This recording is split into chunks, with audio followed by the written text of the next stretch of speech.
ভোটকেন্দ্র দখলের চেষ্টা করে, যে চেষ্টা করবে সে যত বড় হোক না কেন, তার ওই অপচেষ্টাকে আমরা সেই কালো হাতকে ভেঙে দিব ইনশাআল্লাহ।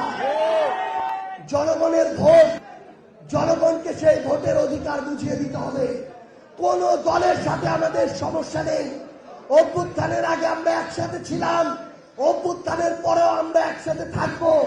কিন্তু কোন দল, দলীয় পরিচয় হোক আর না হোক, কেউ যদি আমাদের ভোটাধিকার কেড়ে নিতে চায়, ভোটকে প্রভাবিত করতে চায়, ইলেকশন ইঞ্জিনিয়ারিং করতে চায়, সেই সকল ইঞ্জিনিয়ারকে, সকল ইঞ্জিনিয়ারিং এর সর্বশেষ পথ যেটা, সেই পথ দেখিয়ে তাকে বাংলাদেশ ছাড়া করা হবে।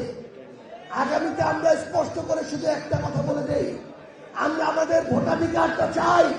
আমরা আমাদের প্রতিষ্ঠানগুলোকে স্বাধীনভাবে ফাংশন করতে দেখতে চাই।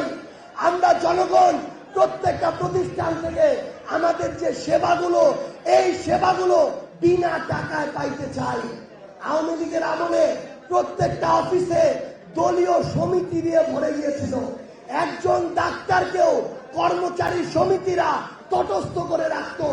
আমরা ওই বাংলাদেশ দেখতে চাই না, যেই বাংলাদেশে অন্য আরেকটা দলের সমিতি আবার মানুষকে তটস্থ করে রাখবে।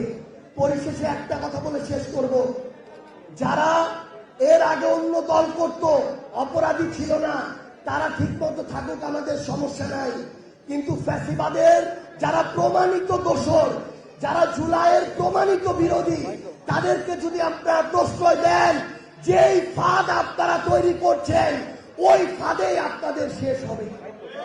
সর্বশেষে আপনাদের সবাইকে আবারও ধন্যবাদ জানিয়ে রাজপথে আপনাদের সাথে আবারও দেখা হবে ইনশাআল্লাহ। ইনকিলাব জিন্দাবাদ, জাতীয় নাগরিক পার্টি এনসিপি জিন্দাবাদ।